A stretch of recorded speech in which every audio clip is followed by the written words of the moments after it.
Record.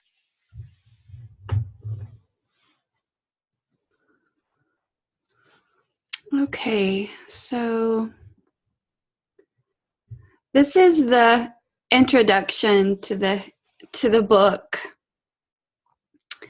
Again, it's called Unseating the Inner Tyrant by Ajahn Succito. Do you ever find yourself dominated by a chain of thoughts that tells you that you're not good enough, that you don't deserve much, and that other people look down on you or tolerate you out of politeness?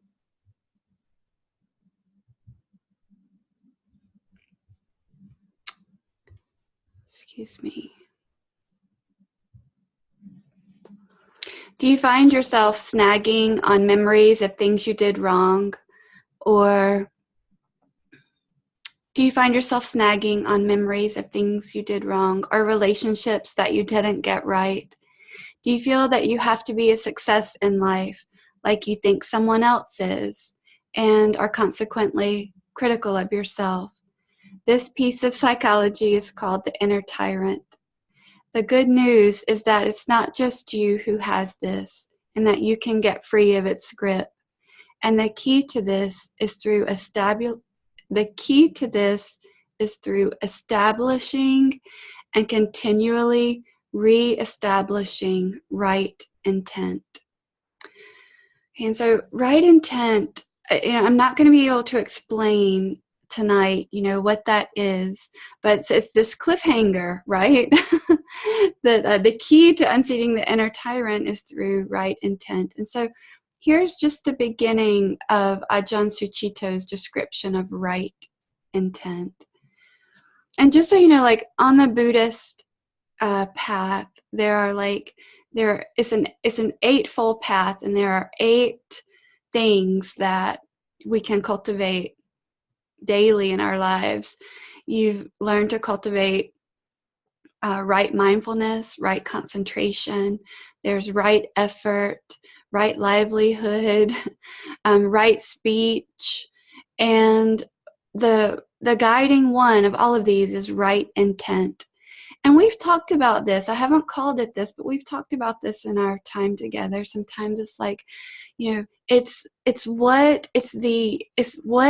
directs our practice. Why do we practice? What are the values around practice that guide what we do? And so here again is Ajahn Succito talking.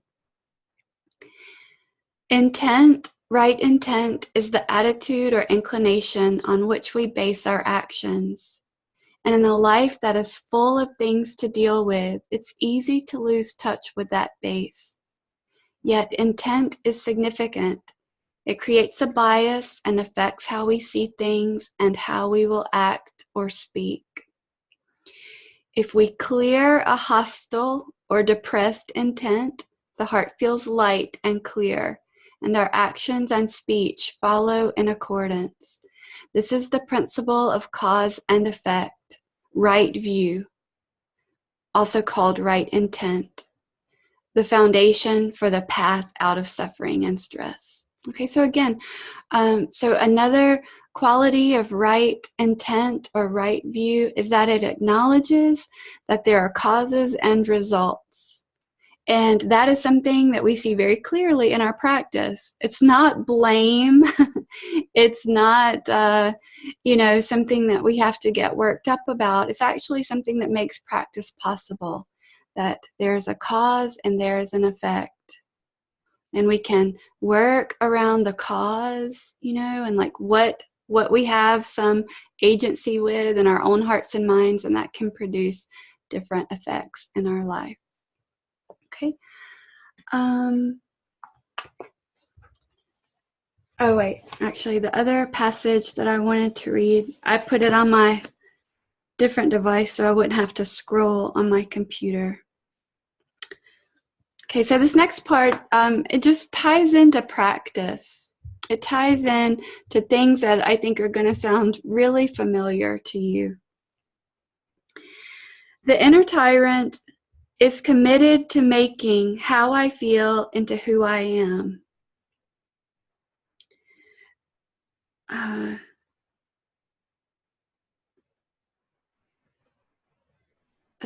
Okay, let me repeat that phrase, and then I'm going to go to this next sentence. The inner tyrant is committed to making how I feel into who I am. But the truth about the tyrant is that it can't handle feeling. It can't relate to or be fully with what is going on. Okay. I'll put this on the website too. I think this is just such an interesting combination of situations we find ourselves in. The tyrant can't handle feeling. It can't relate to or be fully with what's going on. So it adopts ideological positions and control strategies. It's a judge whose demands and verdicts come from losing touch with the good heart. And this, what he calls good heart, is very much grounded in our metta practice. The scenarios of the tyrant are exaggerated, the verdicts severe, the punishments only make matters worse. But the tyrant can't operate any other way.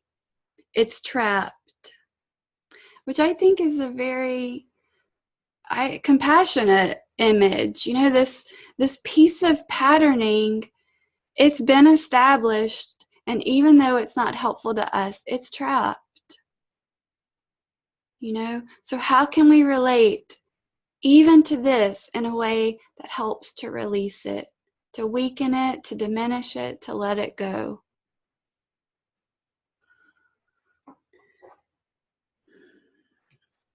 Okay, so I'll stop there because, again, the book is free. It's going to be readily available, and we will all take something different from it probably. But again, just for me, and dealing with some of the difficulties I've had with work like this past week or so, just normal stuff. It's been so helpful to try to remember these principles, because what I noticed was that I wasn't allowing myself to feel what I was feeling. Just like the teacher said, the tyrant cannot feel what is there. It doesn't want to feel it. It just wants it to go away. It wants me to be perfect so I don't have to feel it. And that is, very painful. Okay. So I thought tonight's practice, we could spend some time, just like we do every week, but, it's like framed a little differently. We could spend some time just feeling what we're feeling. That is just that's part of the strategy of releasing this tyrant, is that we gain some confidence. I can feel this. I can feel what I'm feeling. I can be here for this. I don't have to be perfect. So let's go ahead. I'll lead a practice for about 20 minutes. Okay, I'll lead a 20-minute practice. That's going to take our practice time to about 8:33. Okay, and then we'll go into the discussion, okay? So just moving into a position that supports practice.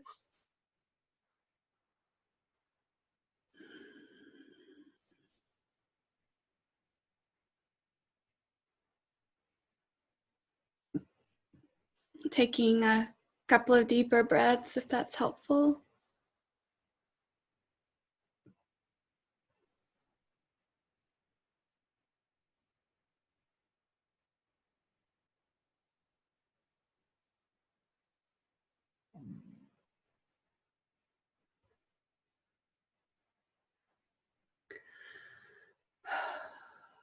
And as you tune into the breath, as we tune into the breath, is there some part of the breath that can help us settle the body?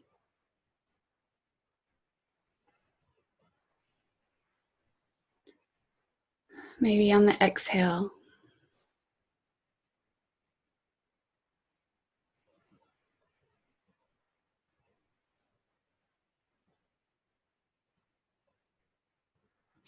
If you're feeling settled, then maybe the brightening quality of the inhale could be helpful. Just feeling the breath coming in and lifting the body, energizing it. So just for like 3 or 4 more breaths, just feeling into how the breath could be helpful for you in these moments.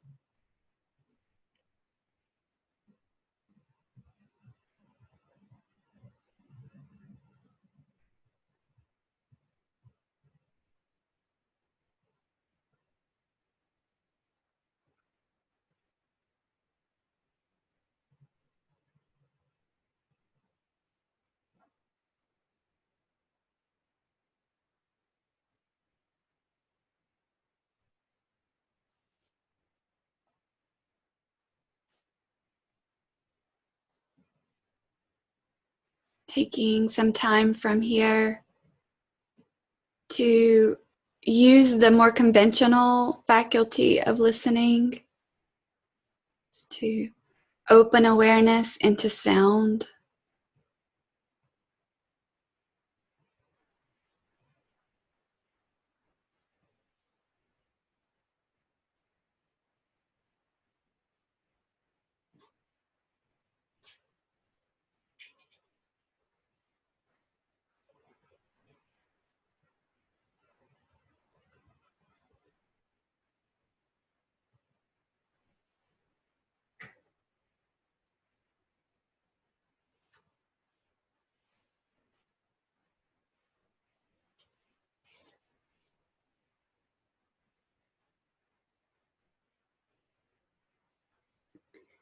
And I'm remembering that last week there was some interest in sound meditation or listening meditation. So we'll just do a version of this together, which we already are, just using sound as the meditation object.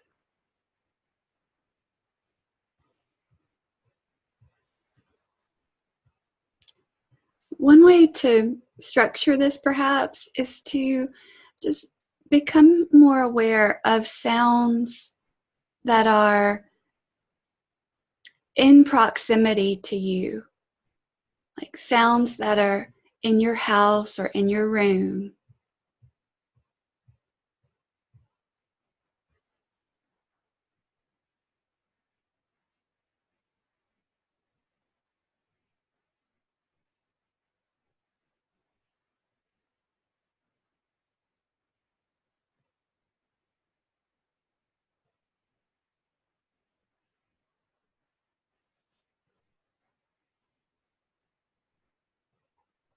And without analyzing these sounds or trying to figure out what they're from, you might notice the different qualities of sound.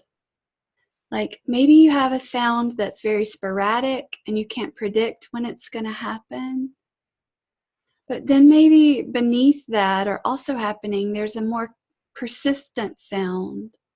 Like for me, I hear some background noise in my house, but also I have the computer fan that's more consistent. And so again, without generating preference for one or the other, can you just let your awareness know and receive the different qualities of sound that are close by?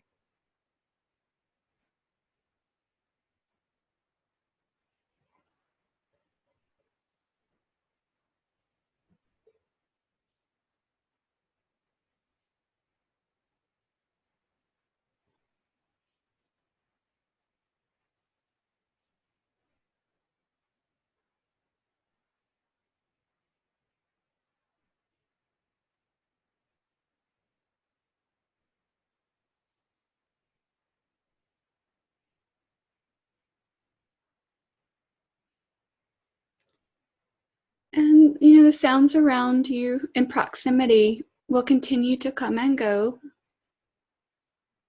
And just allowing that to happen, but also, more intentionally broadening the field of awareness to include sounds that are happening outside or further away, or maybe traffic. So we're just really letting this field open up big and wide into sound. So just a few moments of that in silence, all the different qualities of sound coming and going.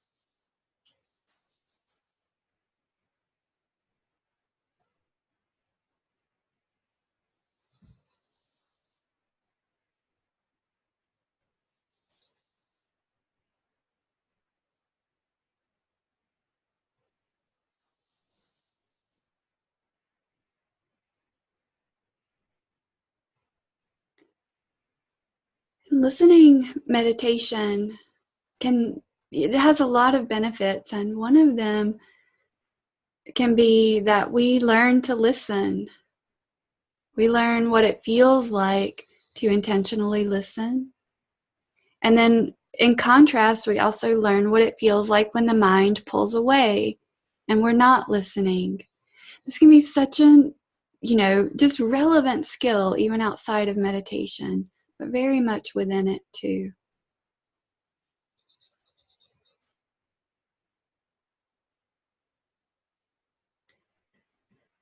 Sounds will continue to come and go.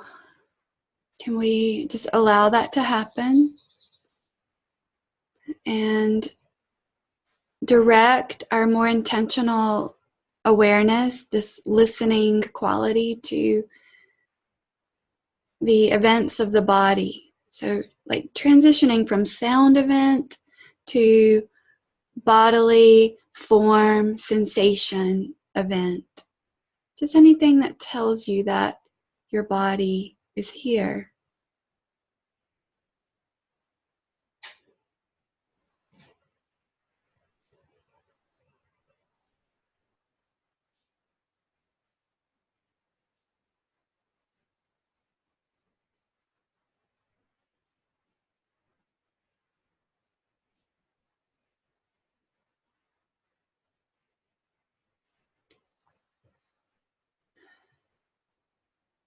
And you can do that in a systematic way. You've had plenty of guidance there, top to bottom, inside to out, outside to in, whole body.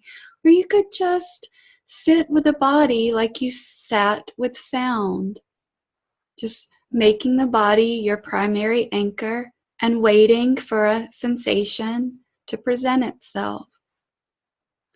So I'm going to be quiet for just about a minute while we just sit with the body, just listening to the body.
And just noticing, how this is being held. This holding, this quality of holding can be a way that we work with right intent. This intent to benefit, this compassion, metta. Are we holding with these qualities, this awareness of the body, or can we notice when the tyrant makes its appearance and says it's not supposed to be like this and you're not supposed to be like this? And again, can we just notice when that voice is there and then just gently reopen into a quality of holding that is infused or characterized by kindness and patience, compassion. So we'll just for a few more breaths, just with the body in this way.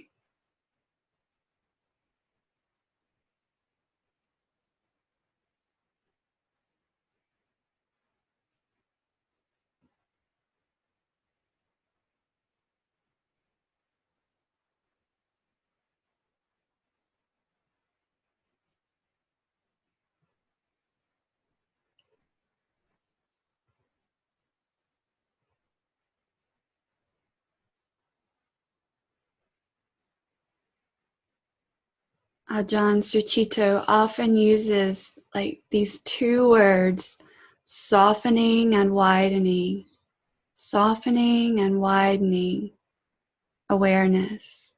And just this, so if words like compassion or kindness, if they feel prickly or they're not words you like to handle very much, this feeling of softening and widening into experience, even that can be this form of right intent.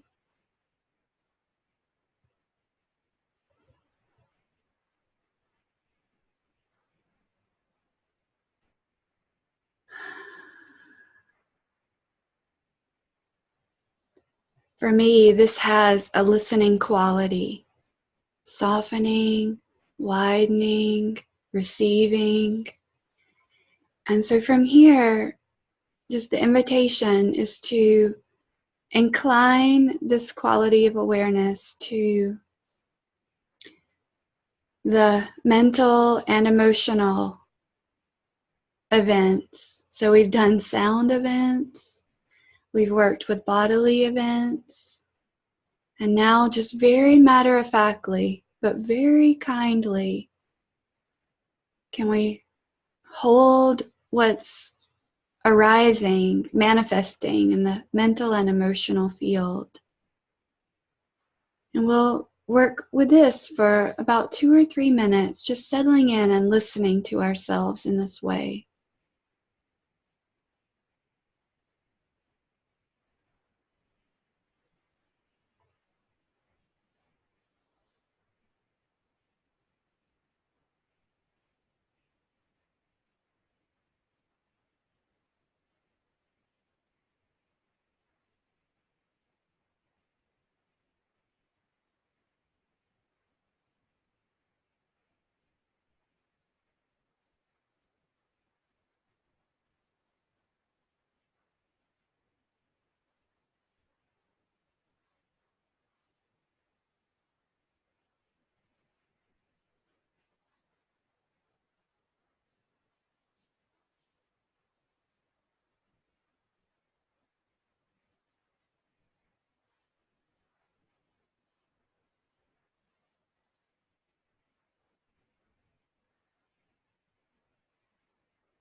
And again, just noticing, kind of pointing back to that original sound meditation. Just noticing when the mind pulls away from listening to yourself, the mind will pull away into planning or preferences or remembering images. This is just, what the mind does, but can we notice what it feels like when the mind has pulled away? And in these moments, the mind has determined that there's something more important than listening and being with. And so this is one of the patterns that we're potentially beginning to weaken in meditation. So can we just notice when the mind is pulled away and just gently redirect to our experience here? We're coming into the last minute or so of practice. So, bringing awareness into whatever you feel would be beneficial to you. Metta or some quality of experience that you could be with.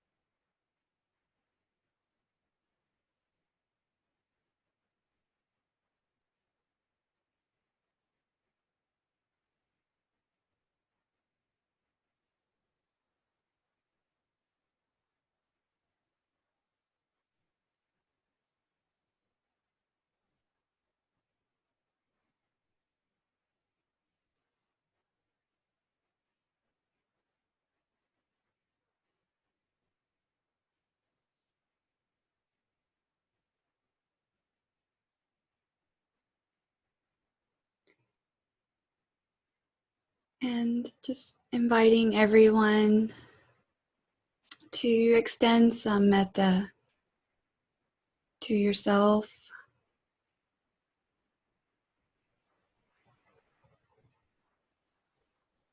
May I have a peaceful heart.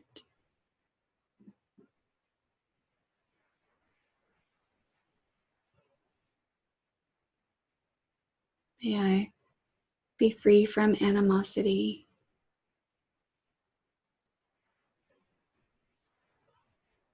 Take care of myself with ease.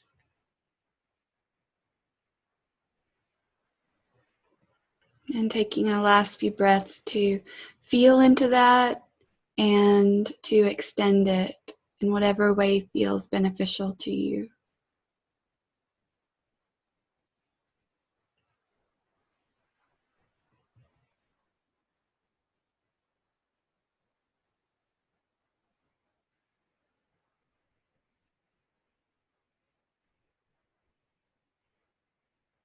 And taking a deeper breath, if that's helpful, as a way to, transition, movement.